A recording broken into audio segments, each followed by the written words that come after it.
Price Lord. ஆண்டவராக இயேசு கிறிஸ்துவின் நாமத்தினாலே இந்த காலை தினத்தில் உங்களை யாவர் நான் வாழ்த்துகிறேன்.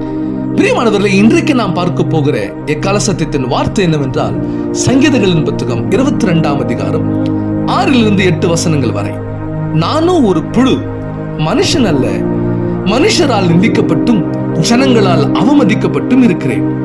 என்னை பார்க்கிறவர்கள் எல்லாரும் என்னை பரியாசம் பண்ணி உதட்டை பிதுக்கி தலையை தூக்கி, கர்த்தர் மேல் நம்பிக்கை இருந்தானே, அவர் இவனை விடுவிக்கட்டும், இவன் மேல் பிரியமா இருக்கிறாரே, இப்பொழுது இவனை மீட்டி விடட்டும் என்கிறார்கள். ஆமென். பிரியமானவர்களே, இந்த வசனத்தின்படியே நம்முடைய வாழ்க்கையில எத்தனை நிந்தை, எத்தனை அவமானம், எத்தனை விதமான கலக்கம், வேதனை, நம்முடைய சொந்த பந்தங்களால அவமானப்பட்டு நிந்திக்கப்பட்டு, நம்ம தெருல, நம் தெருக்களில பல பேர் நம்மளை பார்த்து பரியாசம் பண்ணி, ஒரு 4 பேர் சேர்ந்து, 4 குடும்பம் சேர்ந்து என்ன பண்ணுவோம் தெரியுமா? நம்மளை பத்தி பேசுவாங்க.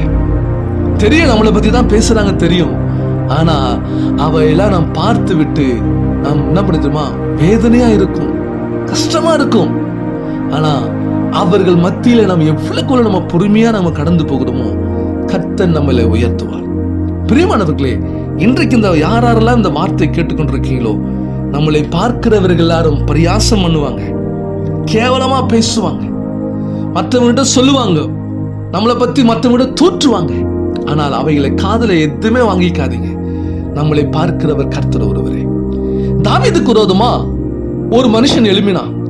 அவரை பார்த்து மண்ணை வாரி இறைக்கிறான், அவரை தூஷணமா பேசுறான், கேவலமா பேசுறான். அப்போ ஒரு வார்த்தை சொன்னார் தெரியுமா? என்னத்தமா சொன்னார் அவரு? இன்றைக்கு ஆண்டவர் அவன் மூலமா திட்டணும்னு வைத்திருக்கிறாரு, அமைதியா இருங்கன்னு சொல்லிடுறாரு. அது போலதான் ஆண்டவர் பாதத்துல நம்ம அமைதியா இருக்கும்போது தேவன் எல்லாவற்றையுமே பார்த்துக் கொள்கிற தேவன். எதை குறித்தும் கவலை வேண்டாம். நம்மளை நிந்திக்கவர் மத்தியிலே தேவன் நம் தலையை உயர்த்துவார். பிரியமானவர்களே, ஒரு விசுவாச கத்ததாம இந்த வார்த்தைகளை உங்களோட என்னோட பேசினபடி நம்ம ஆண்டவர் நிச்சயமா நம்மளை தலையை உயர்த்துவார். கத்ததாம இந்த வார்த்தைகளை ஆசீர்வதிப்பாராக.